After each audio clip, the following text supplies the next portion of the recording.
الرحيم نحمده ونصلي ونسلم على رسوله الكريم أما بعد فأعوذ بالله من الشيطان الرجيم بسم الله الرحمن الرحيم يا أيها الذين آمنوا اتقوا الله وكونوا مع الصادقين صدق الله العظيم. معمول رہا ہے میرا کہ حضرت تھانوی علیہ الرحمہ کے اقوال میں سے کچھ پڑھ کے سناتا ہوں. اس سے بڑا فائدہ ہوتا ہے، ایک مزاج سمجھ میں آتا ہے بزرگوں کا. اللہ حضرت تھانوی رحمۃ اللہ علیہ کا یہ ملفوظ ہے جلد نمبر ملفوظات حکیم الامت کی جلد نمبر 3 کے اندر. لوگ علماء کو کہتے ہیں کہ تم کو سیاسیات کی خبر نہیں ہے، یہ وقت جائز اور ناجائز کے سوال کا نہیں. اب تو جس طرح حکومت کی ترقی ہونی چاہیے، اب تو جس طرح ہو حکومت کی ترقی ہونی چاہیے. یعنی ہم کو جس قدر حکومت حاصل ہو اس میں اور ترقی کرنی چاہیے. لیکن افسوس ان لوگوں کو یہ خبر نہیں کہ شریعت میں خود حکومت مقصود ہی نہیں بلکہ ملانا پن چاہا ہے. سلطنت اور حکومت کے اندر مقصود جو ہوتا ہے وہ اصل میں عوام کو آپس میں ملانا ہوتا ہے. ٹھیک ہے، جو ایمان سے محروم ہیں ان کو ایمان کی دولت سے ملانا. ٹھیک ہے، وہ ایمان اور شریعت کے نور کو دیکھیں اور اپنی آنکھیں کھولیں. حکومت سے تو صحابہ نے یہی چیز کو پسند فرمایا تھا. الذین ان مکناہم فی الارض اقاموا الصلاۃ. حکومت کی جو ذمہ داری ہے نا وہ یہ ہے الذین ان مکناہم فی الارض اقاموا الصلاۃ وآتوا الزکاۃ وأمروا بالمعروف ونہوا عن المنکر. حکومت کی 4 ذمہ داریاں. اب کوئی بھی حاکم اور حکمران ہے یا کوئی گھر میں حاکم ہے، کوئی گھر میں ذمہ دار ہے، اس کی جو اولین ذمہ داری ہے وہ یہ چیز ہے. ماں ہے یا باپ ہے، دونوں کی اولین ذمہ داری، ان دونوں کو اللہ نے حکومت دی ہے گھر کے اندر. ان دونوں کو اللہ رب العزت نے گھر کے اندر بڑا بنایا.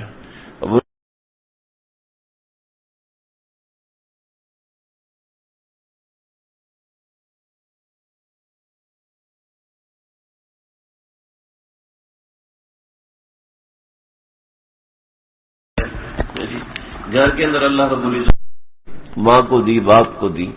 تو ان مکناہم فی الارض پہلا کام کیا ہے؟ ماں کی پہلی ذمہ داری کیا ہے؟ باپ کی پہلی ذمہ داری، ماں کی پہلی ذمہ داری روٹی پکا کے دینا نہیں ہے. ماں کی پہلی ذمہ داری کپڑے بنا کے دینا نہیں ہے. ماں کی پہلی ذمہ داری اس کو اچھے اسکول میں داخل کرانا یہ نہیں ہے.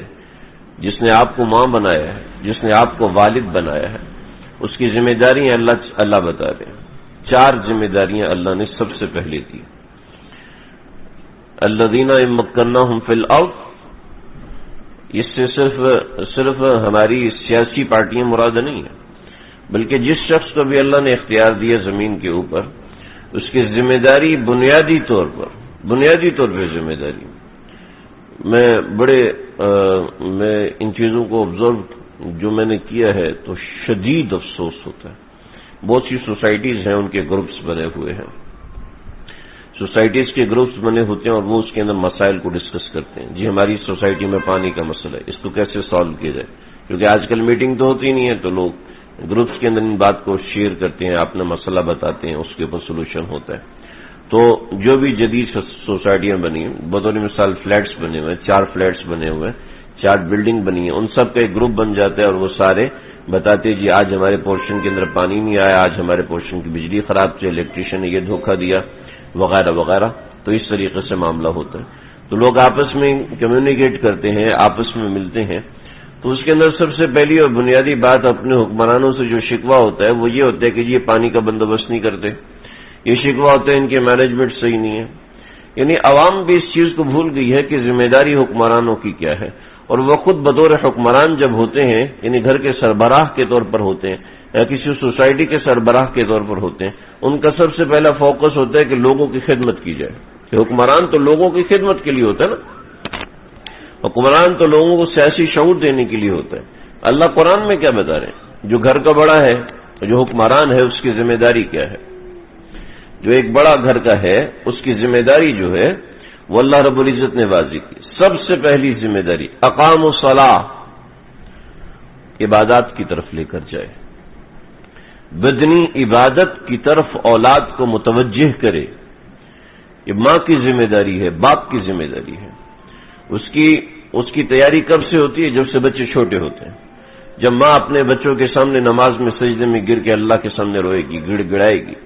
آپ صلی اللہ علیہ وسلم نے فرمایا اپنے گھروں کو قبریں نہ بناؤ. یا رسول اللہ قبریں کیسے؟ فرمایا جس گھر میں اللہ کو یاد نہیں کیا جاتا، اللہ کا ذکر نہیں ہوتا، وہ گھر قبر ہے. اس میں اللہ کا ذکر نہیں ہوتا. وہ پتا ٹوٹ کے گر جاتا ہے جو اللہ کی یاد سے غافل ہو جاتا ہے. وہ مچھلی جال میں پھنس جاتی ہے جو اللہ کو یاد کرنا بھول جاتی ہے.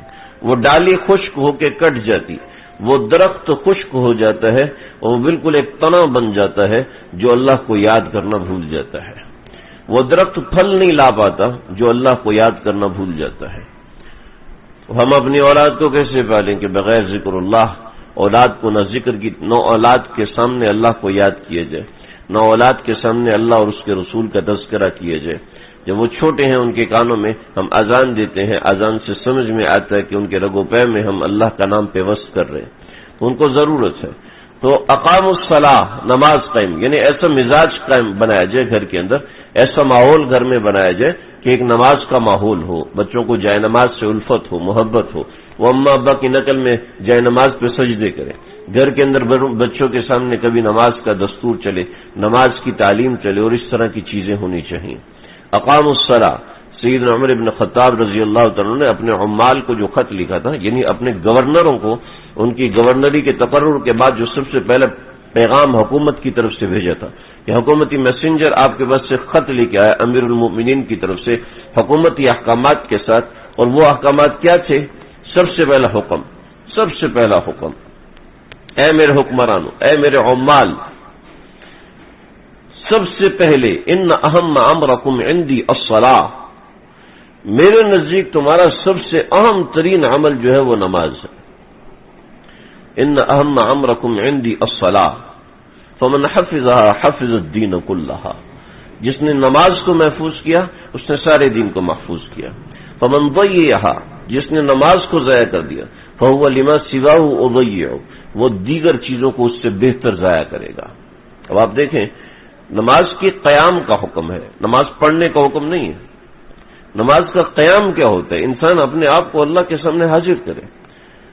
ایسا ہو نہیں سکتا کہ عورت اللہ کے سامنے گڑ گڑا رہی ہے، اس کا دن اللہ کے سامنے نرم ہے اور اپنے شوہر کی بے عزتی کر رہی ہے. ایسا ہو نہیں سکتا، نہیں ہو سکتا.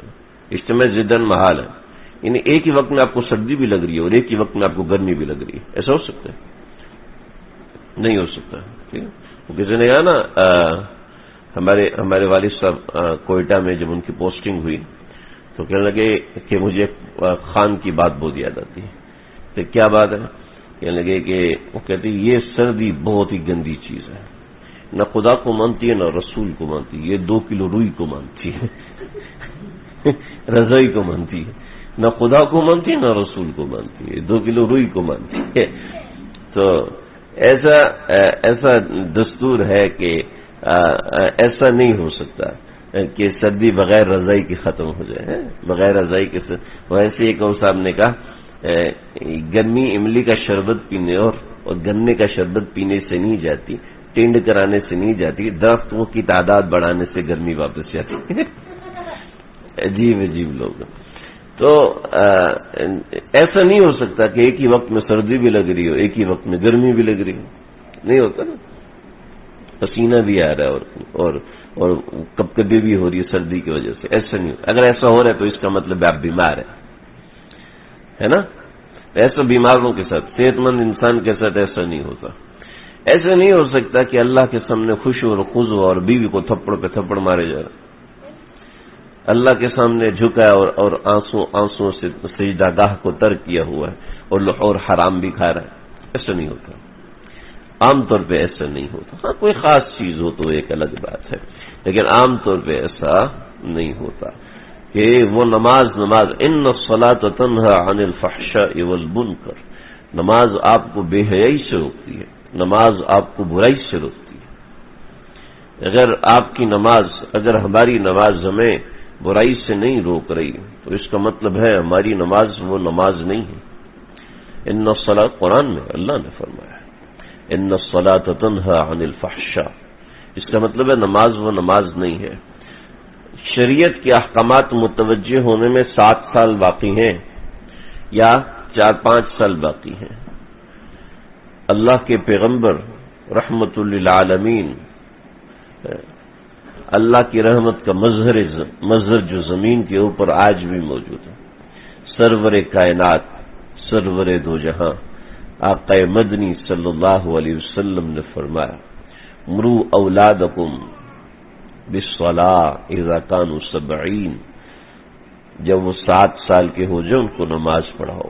ابھی بالغ نہیں ہوا ان کو نماز پڑھاؤ تو وہ نماز پڑھیں گے۔ کیا ہے مروا اولادکم بالصلاۃ، نماز کی طرف لے کر آؤ ان کو۔ کہ نماز ایک ایسی چیز ہے جو اندر کی دنیا بدلی کرتی ہے۔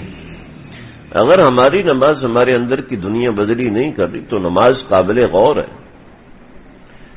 دیکھا ہم نے اپنے اکابر اتنی لمبی لمبی نمازیں پڑھتے ہیں، اتنی لمبی، آدھا گھنٹہ پونا گھنٹہ کھڑے ہیں اور پڑھتے ہی جا رہے ہیں، پڑھتے ہی جا رہے ہیں، پڑھتے ہی جا رہے ہیں۔ کیا ہے، سجدے میں گئے تو سجدہ کیا تو سجدہ سجدہ سجدہ، اتنا کوئی طویل سجدہ، پھر اٹھے ہیں پھر سجدے میں گئے ہیں، اتنا کوئی اور یہ کیا معمول ہے۔ علامہ ابن تیمیہ رحمۃ اللہ علیہ، علامہ ابن تیمیہ رحمۃ اللہ علیہ کے ایک بڑے مشہور شاگرد گزرے، مجھے اس وقت نام یاد نہیں ہے، بہت بڑے محدث ابن جوزی سے ملتے جلتا نام، مجھے اس وقت نام یاد نہیں آ رہا۔ فرماتے ہیں کہ میں علامہ ابن تیمیہ رحمۃ اللہ علیہ میں نے پورا دن ان کا سبق لیا، تو میں نے کہا حضرت کے رات کے معمولات دیکھنا چاہتا ہوں، تو کہا کہ میں ممبر کے پیچھے چھپ گیا، حضرت رات کے وقت مسجد میں آئے اور کھڑے ہیں پھر رکوع میں گئے ہیں تو رکوع، پھر سجدے میں گئے تو سجدہ، اتنا لمبا سجدہ پوری رات 2 رکعت میں نکال دی، اور جب وہاں سے اٹھے ہیں دعا کرنے لگے، دعا کرتے ہوئے اللہ سے معافی مانگے، آنکھوں سے آنسوں کی رو بہ رہی ہے، اللہ جی معاف کرنا، 2 رکعت بھی ڈھنگ سے نہیں پڑھ سکا، کہ ذوق عبادت مٹ چکا ہے ہمارے مزاجوں سے۔ ہم بس دین کو یہی سمجھتے ہیں، بس 2 رکعت نماز پڑھ لی اور رمضان کے روزے رکھ لی، ذوق عبادت مٹ چکا ہے۔ شہوت تنگ کرتی ہے، غصہ تنگ کرتا ہے، تکبر تنگ کرتا ہے۔ ارے بھائی، میں نے ایک بزرگ کے ہاں لکھے ہوئے دیکھا، اپنے کام سے کام رکھو، دوسرے کیا کر رہے ہیں اس سے کوئی کام نہ رکھو۔ اپنے کام سے کام رکھو، دوسرے کیا کر رہے ہیں اس سے کوئی کام نہ رکھو۔ پھر میں کتنا اللہ کے قریب ہو، نہیں میری بہن ایسے کرتی ہے جی، میرے چاچے نے میرے ساتھ یہ کر دیا، میرے شوہر نے میری بیوی مجھے اتنا تنگ۔ ہم نے رجوع اللہ بڑھایا کہ اللہ سے رجوع کرنا، اللہ کا دھیان لگانا، اللہ رب العزت کو اپنے دل میں بسانا، اور اپنی نمازوں کو اس قابل بنانا کہ میں اللہ کے سامنے واقعتاً کھڑا ہوں۔ اور پوری نماز میں ایک بار بھی خیال نہیں آیا کہ اللہ کے سامنے کھڑا ہوں، تو یہ کون سی نماز پڑھی ہم نے؟ پوری نماز میں برس ہو گئے نماز پڑھتے ہوئے، کبھی ایک بار رونا نہیں آیا، کبھی ایک بار گھبراہٹ نہیں ہوئی کہ میں اللہ کے سامنے کھڑا ہوں۔ پچھلی دفعہ جب میں حج پہ گیا، اللہ بار بار لے کے جائے بھی، سب کو لے کے جائے بھی، آپ کو بھی لے کے جائے، مجھے بھی لے کے جائے، ہم سب کو لے کے جائے۔ اللہ، آپ لوگ دعا کریں، اس دفعہ ارادہ بن رہا ہے، آپ لوگ دعا کیجئے، اللہ تعالیٰ معاملات آسان فرما دے۔ تو میں کوشش یہ ہوتی تھی کہ پوری رات اس طریقے سے گزرے جائے کہ ریاض الجنہ، بتا اس لیے رہا ہوں تاکہ کسی کو جانا ہو تو اس کو ہو جائے۔ ریاض الجنہ، گزرے ریاض الجنہ، ریاض الجنہ پچھلے دروازوں سے جا سکتے ہیں، اگلے دروازے سے جا نہیں سکتے. آج کل کا یہ ماحول ہے. پہلے یعنی ایک پورشن میں روکتے ہیں، پھر دوسرے پورشن میں روکتے ہیں، پھر تیسرے پورشن میں، پھر چوتھا پورشن ریاض الجنہ کا. تو ریاض الجنہ کے بعد یہ ہے کہ جو لوگ وہاں بیٹھ جاتے ہیں پھر جگہ چھوڑتے نہیں ہیں. تو یہ مجھے بد اخلاقی سی لگتی ہے کہ چلو آپ 1 گھنٹہ بیٹھ کے عبادت کر لو، 1.5 گھنٹہ 2 گھنٹہ میں پوری رات ہی بیٹھے ہیں، پیشاب بھی روکا ہوا ہے، ہوا بھی روکی ہوئی ہے کہ بھئی ٹوٹ نہ جائے. مکروہ وضو میں نماز پڑھتے ہیں کہ بالکل اس جگہ پہ نہیں، یہ مناسب نہیں. وہاں سے نکلے تو وہاں پہ ہے انسان صلاۃ والسلام پڑھے. السلام علیکہ ایھا النبی ورحمۃ اللہ وبرکاتہ، السلام علینا وعلی عباد اللہ الصالحین، اشہد ان لا الہ الا اللہ واشہد انک رسول اللہ. پھر اس کے بعد اللہم صلی علی سیدنا ومولانا محمد وعلى آل محمد كما صليت على إبراهيم وعلى آل إبراهيم إنك حميد مجيد. اللهم بارك على محمد وعلى آل محمد كما باركت على إبراهيم وعلى آل إبراهيم إنك حميد مجيد.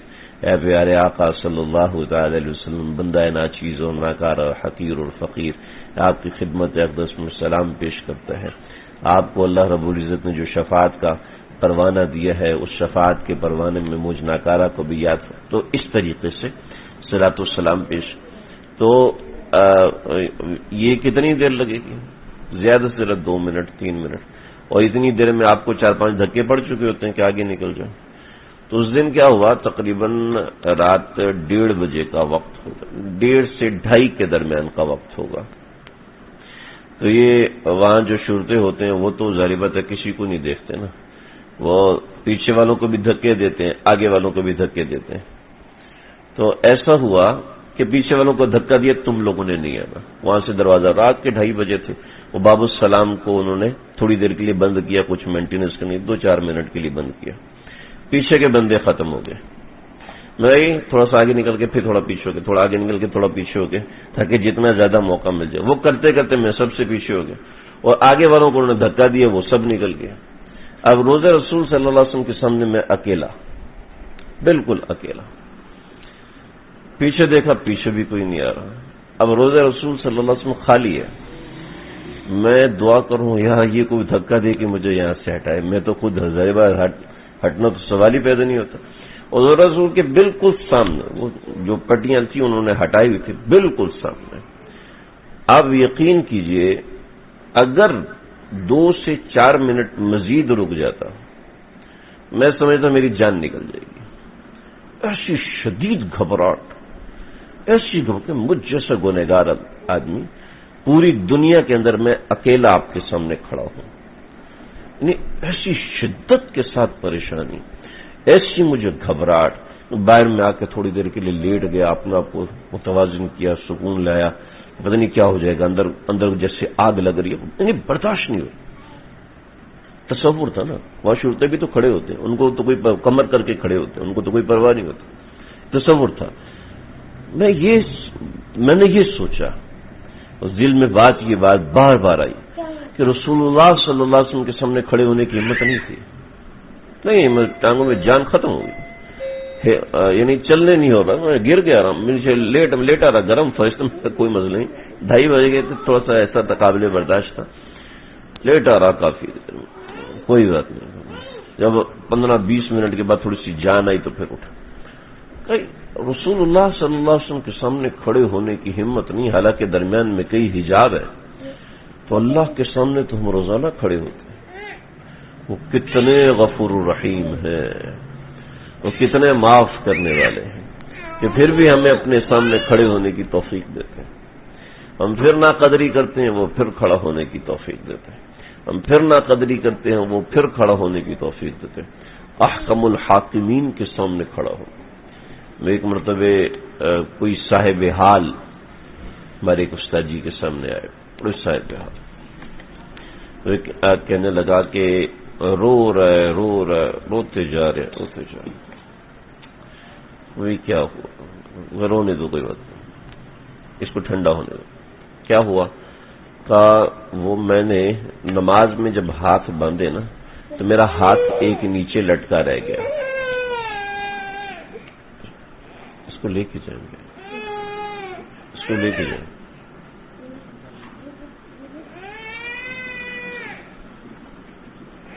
آپ لے کے جائیں گے۔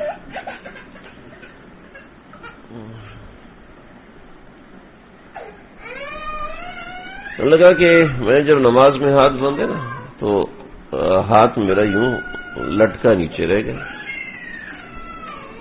ہاتھ تو یوں باندھے نا، نماز میں ہاتھ یوں باندھے، ایک ہاتھ دوسرے ہاتھ کے بیچ، تو میرا ہاتھ یوں لٹکا رہ گیا۔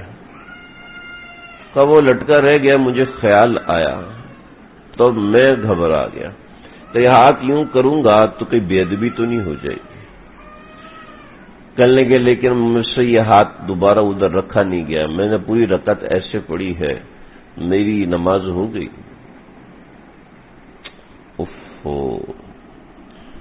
تو میں کہ ہاں بیٹا آپ کی نماز ہو گئی، گھبرانے کی کوئی بات نہیں۔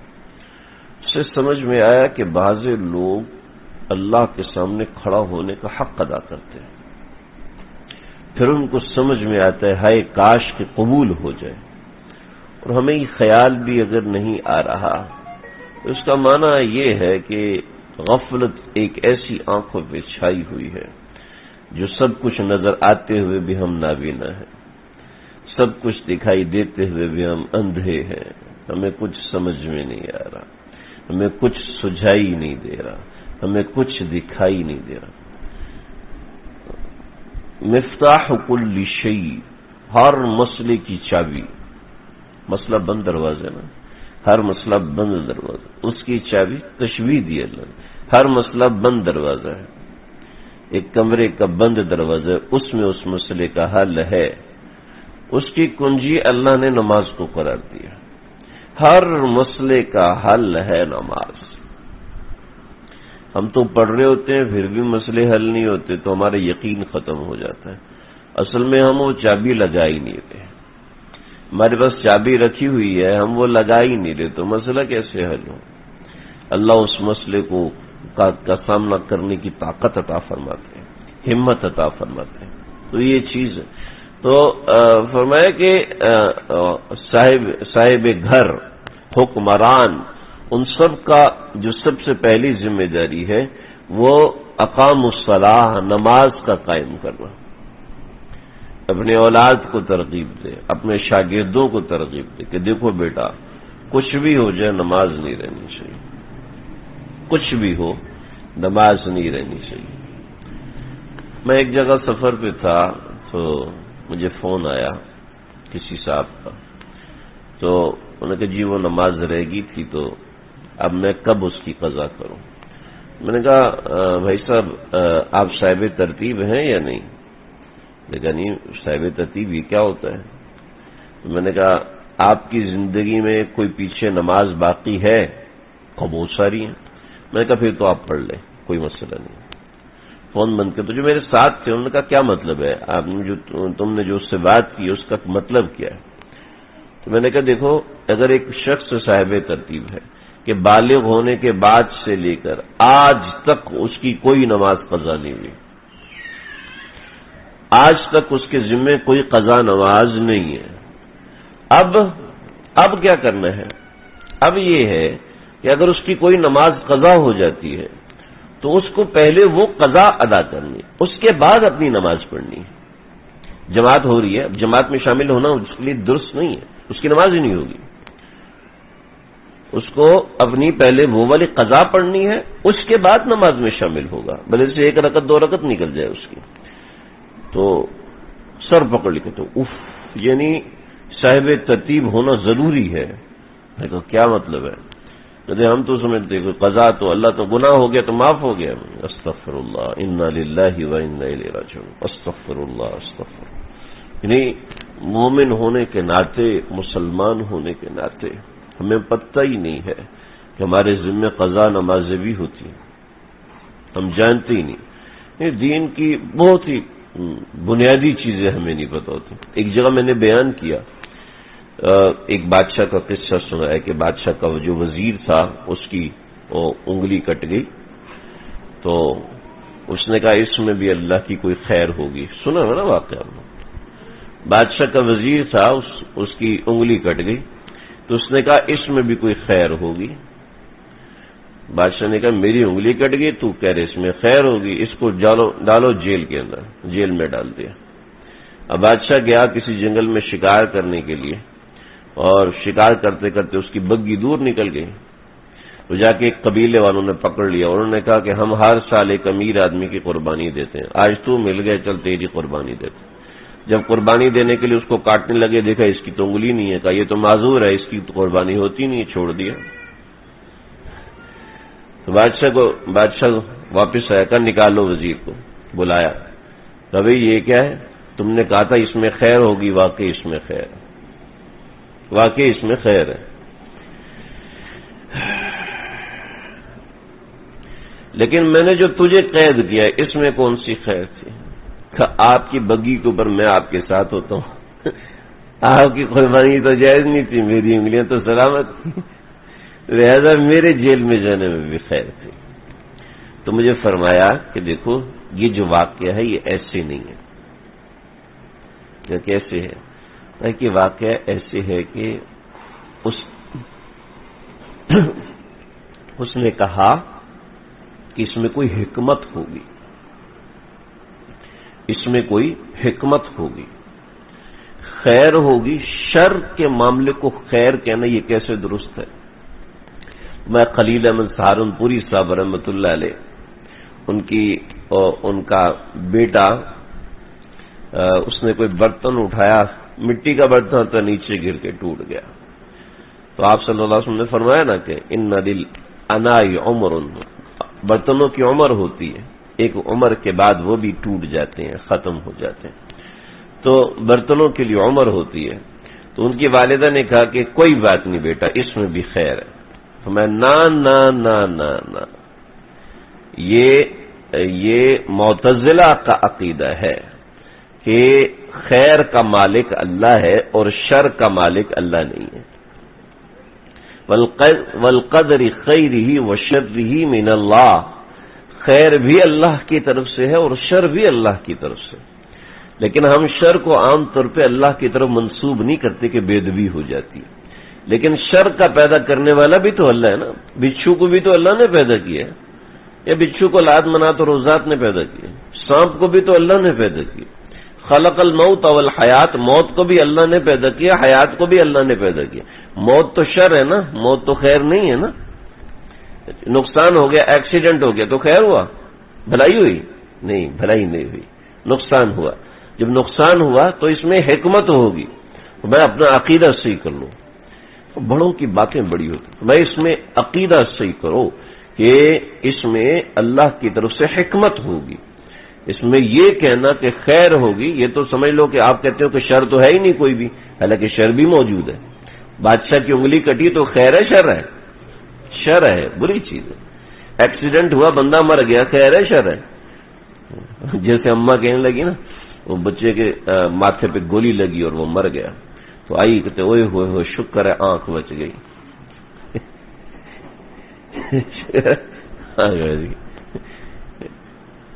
وہ سکھ کو پکڑا نا زبردست طریقے سے، کبھی کیا یہ ٹرین چلا رہا تھا، یا ٹرین چلایا تو اس نے اتنے سارے بندوں کو مار دیا۔ کبھی تو نے اتنے بندوں کو کیوں مارا؟ کاسن میں میں جب ٹرین چلا رہا تھا تو ٹرین کے آگے کافی سارے بندے آ گئے اور دوسری طرف بھی 2 آدمی تھے۔ کہنے لگا تو تجھے 2 بندوں کی طرف پھیرنا چاہیے تھا، انہی کی طرف پھیرا، لیکن وہ سب کی طرف چلے گئے، تو میں نے سب پہ چڑھائی کر دی۔ تو وہ تو اس میں خیر تلاش کر رہا ہے، حالانکہ خیر اور شر دونوں اللہ کی طرف سے ہوتے ہیں۔ تو یہ تعلیم حاصل ہوتی ہے اپنے بزرگوں سے، اپنے بڑوں سے۔ تو میں یہ کہہ رہا تھا کہ اپنی نمازوں پہ ہم دھیان دیں، اقام الصلاۃ، اپنی نمازوں پہ بھی دھیان دیں، اپنے گھر والوں کی نمازوں پہ بھی دھیان دیں۔ جو سمجھدار لوگ ہیں وہ میری بات کے براہ راست مخاطب ہیں، اور جو ان کے بچے ہیں، جو ان کے ساتھ ہیں، جو کم عمر کے، جو نہیں سمجھ پاتے ہیں، وہ بالواسطہ مخاطب ہیں کہ ماں باپ کو چاہیے کہ اپنی اولاد کی نمازوں پہ دھیان دیں۔ دیکھیے جب دوسروں کی نماز کا دھیان کریں گے تو اپنی نماز بھی بہتری کی طرف آئے گی۔ دیکھیں عبادات کا سب سے پہلا نمبر ہے کیا ہے؟ ان مکناہم فی الارض اقاموا الصلاۃ، سب سے پہلے عبادات۔ وآتوا الزکاۃ، اس کے بعد مالیات صدقات، اپنی اولاد کو صدقات خیرات کرنے کی بھی ترغیب دینی چاہیے. اپنی اولاد کو سمجھانا چاہیے. کوئی فقیر آیا اس کو جھڑک رہے، کب آ جاؤ، نہیں نہیں نہیں، جائز نہیں ہے، جائز نہیں ہے. کوئی فقیر کتنا بھی آپ کا شیشہ پیٹ رہا ہے، کتنا بھی آپ کے پیچھے لگ رہا ہے، اس کو گالی دینا جائز نہیں. سر کھایا ہوا تم نے، اس کو ڈانٹنا جائز. وَأَمَّا السَّائِلَ فَلَا تَنْهَرْ، اب وہ سائل جائز ہے ناجائز ہے، اس سے کوئی مطلب نہیں. وہ سائل شرعی طور پہ صحیح ہے، وہ سائل شرعی طور پہ صحیح نہیں، لیکن اس کو جھڑکنا جائز نہیں ہے، اس کو ڈانٹنا یہ جائز نہیں ہے. اللہ اکبر. وآتوا الزکاۃ، اور زکات ادا کرنے کا حکمرانوں کو کی ذمہ داری ہے کہ وہ اپنی رعایا کو صدقات خیرات کرنے کا بھی حکم دے. حکمرانوں کی ذمہ داری ہے. اسی طریقے سے بڑوں کی، ماں باپ کی بھی. بھئی یہ منہ میں نہیں ڈالو، الجھن ہو رہی ہے مجھے. وَأْمُرُوا بِالْمَعْرُوفِ، اب آتا ہے اسکول. ان کو اسکول میں داخل کرو، اچھی چیز کی تعلیم دو، سمجھاؤ، پڑھاؤ، لکھاؤ، ڈاکٹر بناؤ، انجینئر بناؤ، عالم بناؤ، فاضل بناؤ، مفتی بناؤ، قاری بناؤ. وَأْمُرُوا بِالْمَعْرُوفِ، اچھائی کا حکم کرو، اچھائی کی طرف لے کے جاؤ. اب اس میں سب چیزیں آ جاتی ہیں کہ اپنے ماتحتوں کے ساتھ وہ معاملہ کرے جس میں عرف ہو، معروف چیز سکھائی جائے، معروف چیز بتائی جائے. اور وَنَهَوْا عَنِ الْمُنْكَرِ، وَنَهَوْا، اور اس کے اندر، اس معروف کے اندر جو بری چیزیں آ رہی ہیں نا، ان کو ہٹاتے جائیں، ان کو ہٹاتے جائیں. آپ نے کپڑے خریدے، بہت زبردست برانڈ ہے اور بڑا ہی قیمتی ہے اور ایسا ہے ویسا ہے، لیکن اس کپڑے کے اندر چونٹیاں گھسی ہوئی ہیں، ایسی پہنا دیں گے. بھئی بہت بڑا برانڈ ہے یار، 25,000 کا سوٹ آیا، ایسا کوئی مذاق نہیں، پہننا پڑے گا بیٹا کچھ بھی. اب وہ اندر چونٹیاں کاٹ رہے ہیں، پہننا پڑے گا تجھے کچھ بھی ہے. سوٹ کی خوشی میں مٹھائی بھی ساتھ خریدی، اتنا مہنگا. تو کیا ہے، اس کے اندر سے چونٹیاں نکالیں گے نا، اس کے اندر کلپس لگے ہیں، اس میں سوئیاں لگی ہیں، وہ نکالیں گے کہ نہیں نکالیں گے؟ یہی ہے وَنَهَوْا عَنِ الْمُنْكَرِ، برائی سے روکیں. تعلیم لڑکیوں کی ضروری تو ہے، مگر خاتون خانہ ہو، صبا کی پری نہ ہو. عورتوں کی تعلیم تو ضروری ہے، لیکن عورتوں کو پری بنانا کہاں درست ہے کہ عورت فیشن کر کے گھر سے باہر نکل اور کپڑے ایسے پہنے ہوئے جیسے پہنے ہی نہیں ہوئے. لباس کی قسمیں ہیں، لباس کی قسمیں ہیں. ایسا لباس آپ صلی اللہ علیہ وسلم، عاریات کاسیات، رسول اللہ صلی اللہ علیہ وسلم نے فرمایا یہ عورتیں ایسی ہیں کہ انہوں نے کپڑا پہنا ہوا ہے لیکن وہ پھر بھی ننگی ہیں. عاریات کاسیات، کپڑا پہنا ہوا ہے لیکن ننگی ہے. کیوں؟ کپڑا اتنا باریک ہے کہ جسم جھلک رہا ہے. مارکیٹ میں آپ تلاش کیجئے، آپ کو خواتین کے کپڑوں کے ایسے برانڈ بہت کم ملیں گے جس کے نیچے جسم جھلک رہا نہیں ہے، جسم جھلک رہا ہوتا ہے. یہ ململ کا کپڑا ہے، اس کے پیچھے جسم نظر آ رہا ہے نا، جسم نظر. خواتین کے لیے ایسا کپڑا استعمال، مردوں کے لیے موٹے موٹے کپڑے آ رہے ہیں، مردوں نے تو اے سی میں رہنا ہے، اور عورتوں کے لیے پتلے کپڑے آ رہے ہیں. جینز آ رہی ہے درمیان سے پھٹی ہوئی ہے، اور اس کے پھاڑنے کے بھی پیسے لیتے ہیں. کبھی ہم بڑی سٹائل سے پھاڑتے ہیں، طریقے سے مشینوں سے پھاڑتے ہیں ان کو، جناب ہم پانی کے ذریعے سے جلاتے ہیں کپڑے کو وہاں سے، یہ لیکن نیچے سے جسم جھلک رہا ہے. نام جینز کا اور سارا کام ایسا ہے کہ وہ خلاف شریعت ہو جائے. پھٹی ہوئی پینٹ ہے 25,000 کی، جی فلاں برانڈ ہے. جی آپ لوگ نہیں سمجھتے، ہمیں سمجھنا بھی نہیں، اللہ کا شکر ہے. ہم نے سمجھنے کی کیا ضرورت ہے؟ ہمیں تو اللہ کے نبی نے سمجھا دیا نا، ایسا کپڑا نہیں پہننا جس سے نیچے کا جسم جھلک رہا ہو. عورتوں کو ٹخنا چھپانا ضروری ہے، لازم ہے. عورتیں ٹخنا کھول کے جا رہی ہیں، مرد ٹخنا کھولتے ہوئے گھبراتے ہیں کہ لوگ ہمیں بیکورڈ سمجھیں گے، لوگ ہمیں سمجھیں گے کہ بھئی ایسا ہے ویسا ہے، اور سارے برانڈ کی واٹ لگ جائے گی، یہ ہو جائے گا وہ ہو جائے گا. ہمارے تو اتنا اسٹائلش سوٹ پہنا ہوا وغیرہ نہیں. رسول اللہ صلی اللہ علیہ وسلم نے سکھا دیا. آپ صلی اللہ علیہ وسلم نے ایک مرتبہ ایک جبہ پہنا جس کی قیمت 100 اونٹوں کے برابر تھی، یعنی آج کے تقریباً 27 لاکھ روپیہ، جس سے آپ نے ثابت کر دی یہ پہننا جائز. لیکن پہن کے اپنے فوراً اتار دیا، پہن کے فوراً کے جواز کے لیے تو بتایا. لیکن حضرت عمر فاروق رضی اللہ تعالیٰ عنہ، آپ لوگ تھک تو نہیں گئے؟ میں تو آج بغیر بٹن کے شروع ہو گیا. حضرت عمر فاروق رضی اللہ عنہ اوئے ہوئے ماشاءاللہ لے لو دے دو اس کو. بچوں کی انویسٹیگیشن گاڑیوں تک ہوتی ہے. اور نذیر اکبر الآبادی رحمۃ اللہ علیہ کا بیٹا تھا نا, اس نے اپنے ابا سے کہا مجھے جہاز والی گیند چاہیے.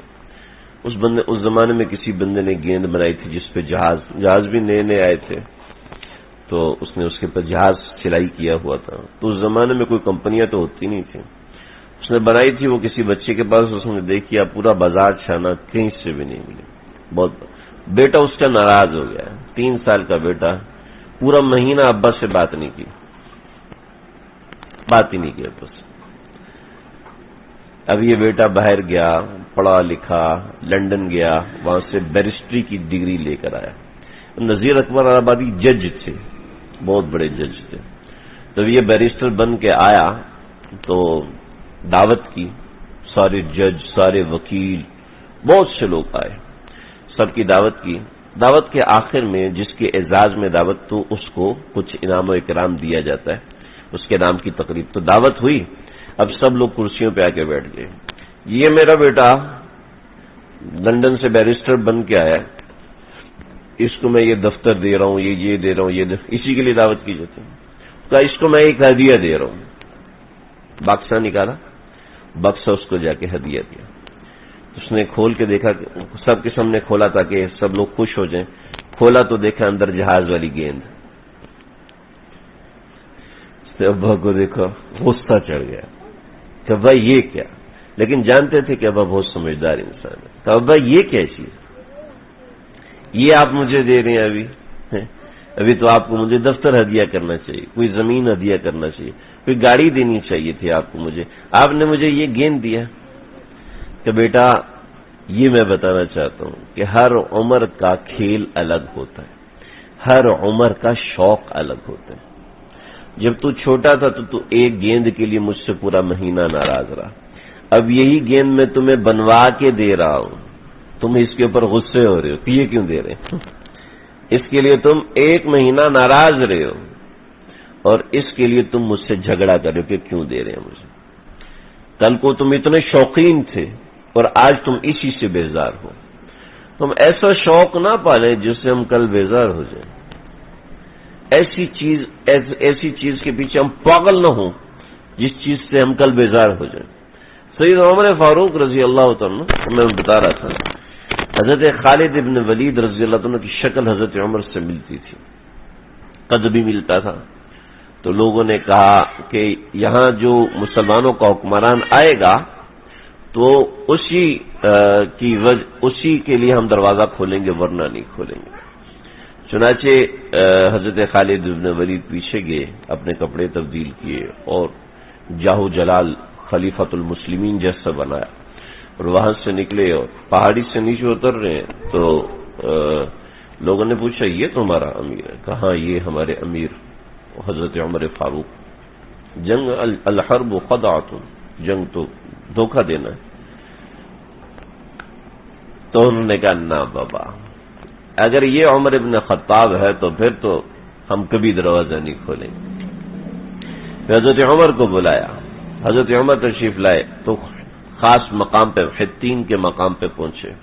تو حضرت خالد ابن ولید اور دوسرے تمام لوگ ہیں, وہ سب زرد برق کے جبے اور وہ سب چیز پہننا جائز ہے, کوئی مان نہیں, وہ جبے اور وہ سب چیزیں لے کر کے حضرت عمر نے پہنے, اور پہن کر گھوڑے پہ سوار تو گھوڑا کودنا شروع کر. حضرت عمر صرف چند قدم چلے تو نیچے اترے, قد قتلتنی, قد قتلتنی, قد قتلتنی, قد قتل, وہ کہتے جاتے, روتے جاتے. جلدی سے اپنا جبہ اتارا, اپنی وہ گدڑی پہنی جو بوری کا لباس تھا, اس کے اوپر 14 پیوند لگے ہوئے ہیں, اور وہاں سے چلے ہیں. اور کہا کہ کوئی میرے ساتھ پروٹوکول پہ نہیں آئے گا. اور ایک شریعت کا مسئلہ ہے, عام طور پہ سمجھایا نہیں جاتا, عام سمجھ میں آ بھی نہیں سکتا. میرا جو غلام ہے وہ ایسے جیسے میری جیب میں رکھے ہوئے پیسے ہیں, ٹھیک ہے. میرا جو ذاتی غلام ہے وہ ایسے ہے جیسے میری جیب میں رکھے ہوئے پیسے ہیں, ٹھیک ہے. مجھے حکومت ٹیے دیتی ہے تو میں کہتا ہوں کہ ایک ٹکٹ میرے لیے اور ایک ٹکٹ میرے والیٹ کے لیے، ہو سکتا ہے؟ میرا والیٹ بھی جائے تو جائے گا، میرا بیگ بھی تو میرے ساتھ جائے گا، تو ایک ٹکٹ اس کے لیے بھی میں ابھی وہ آپ کا ہے وہ آپ ہی کی ٹکٹ میں جائے گا، ایسے ہی ہوتا ہے نا۔ ایسے غلام جو آپ کا ہے آپ اس کے لیے الگ چیز نہیں لے سکتے، اس کو اپنے کھانے میں سے کھانا کھلانا ہوگا۔ یہ بیت المال کا ایک شرعی مسئلہ ہے۔ تو حضرت عمر کے پاس بہت مال تھا، یعنی بیت المال میں بہت مال تھا، لیکن حضرت عمر کے پاس ایک اونٹ الاٹ ہوا تھا کہ ایک اونٹ ہے، باقی غلام تو آپ کی خدمت کے لیے، تو لہذا اس کے لیے دوسرا اونٹ نہیں لے سکتے تھے۔ حضرت عمر نے باری مقرر کی، اتنے وقت تک میں بیٹھوں گا، اتنے وقت تک تم بیٹھو گے۔ جب وہ وقت آیا تو حضرت عمر کا غلام اسلم وہ اونٹ کے اوپر بیٹھا ہے، حضرت عمر نیچے ہے اور اونٹ کی نخیل پکڑی ہوئی ہے، اور بیت المقدس میں لوگوں نے پوچھا وہ کون ہے؟ تو خلیفۃ المسلمین، کیا وہ اونٹ کے اوپر بیٹھا ہوا یا اونٹ سے نیچے اترا ہوا پیدل چل رہا رقاب کو سنبھالے ہوئے؟ کہ وہ جو رقاب کو سنبھالے ہوئے ہے وہ مسلمانوں کا حکمران عمر بن خطاب ہے۔ کا دروازے کھول دو، ہماری کتابوں میں یہ لکھا تھا۔ تو یہ میں بتا رہا تھا کہ اس سے بات کرتے کرتے دوسری طرف نکل گئی کہ نہیں عن المنکر، اپنی اولاد کو غلطی اور برائی سے روکنا بھی ضروری ہے۔ اپنے ماتحتوں کو صرف ایجوکیشن دینا کافی نہیں، بلکہ برائیوں سے روکنا بھی ضروری ہے۔ خیر، یہ بات حضرت کے ملفوظ سے نکلی، بات میں نے کچھ اور کرنا تھی۔ اللہ تعالیٰ مجھے آپ ہم سب کو سمجھنے کی توفیق عطا فرمائے۔ وآخر دعوانا الحمدللہ رب العالمین۔ بسم اللہ الرحمن الرحیم، الحمد للہ رب العالمین، والصلاة والسلام علی سید الانبیاء والمرسلین۔ ربنا تقبل منا انك انت السميع العليم وتب علينا انك انت التواب الرحيم افرغ علينا الصبر وثبت اقدامنا وانصرنا على القوم الكافرين۔ اللہ جی ہمارے بیٹھنے کو جمع ہونے کو قبول فرما لیجیے۔ اللہ ہمارے یہاں بیٹھنے کو جمع ہونے کو قبول فرما لیجیے۔ جو لوگ اتنا دور دور سے آئے ہیں ان کے آنے کو اپنے فضل سے اپنے کرم سے قبول فرمائیے۔ اللہ جو باتیں کہی گئی ہیں اس کو میں بھی محتاج ہوں، اللہ ہم سب محتاج ہیں، ہم سب کے دلوں میں اتار دیجیے۔ نماز کی پابندی کرنے والا، صدقات اور خیرات کرنے والا، امر بالمعروف کرنے والا، نہی عن المنکر کرنے والا، اللہ ہم سب کو بنا دیجیے۔ ہماری سب حاجات کو اپنے فضل سے پورا فرما دیجیے۔ ہم گنہگار ہیں، گندے ہیں، ہمارے گناہوں کو مت دیکھیے، اپنے کرم کو دیکھیے، اپنے فضل کو دیکھیے، اپنی عنایتوں کو دیکھیے، اپنے کرم کی انتہا کو دیکھیے، ہمارے گناہوں کی انتہا کو مت دیکھیے۔ اللہ ہمارے گناہوں کو معاف فرما دیجیے، اللہ ہماری برائیوں کو معاف فرما دیجیے۔ ہم بہت برے ہیں، لیکن آپ تو کہتے ہیں کہ دوسروں کی برائی نہ دیکھو، آپ ہماری برائی مت دیکھیے، آپ اپنی رحمت کی انتہا کو دیکھیے۔ اللہ اپنی رحمت اور کرم کی انتہا کو دیکھیے، ہمارے گناہوں کو معاف فرمائیے، ہماری کمیوں کو معاف فرمائیے۔ ہم سراپا خطا ہیں، سراپا کمزوری ہیں، کمزوریوں کو خطاؤں کو اپنے فضل سے معاف فرمائیے۔ اے اللہ ہمارے ملک کو امن و امان کا گہوارہ بنا دیجیے، دین کی فضا یہاں پر قائم فرما دیجیے، دین کی فکر ہم سب کو عطا فرما دیجیے، دین کی سچی تڑپ اور لگن اللہ ہم سب کے دلوں میں بسا دیجیے، ہم سب کے دلوں میں جما دیجیے۔ جو لوگ بیمار ہیں گھروں میں، ہسپتالوں میں، اللہ سب کو شفا کلی عطا فرمائیے۔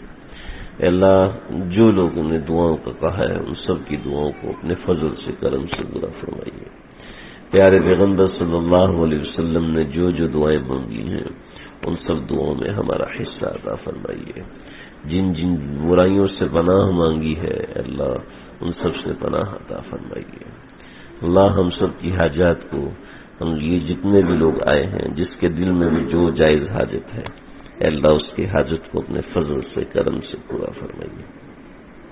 ربنا تقبل منا انك انت السميع العليم وتب علينا انك انت التواب الرحيم وصلى الله تعالى على خير خلقه محمد وآله وسلم۔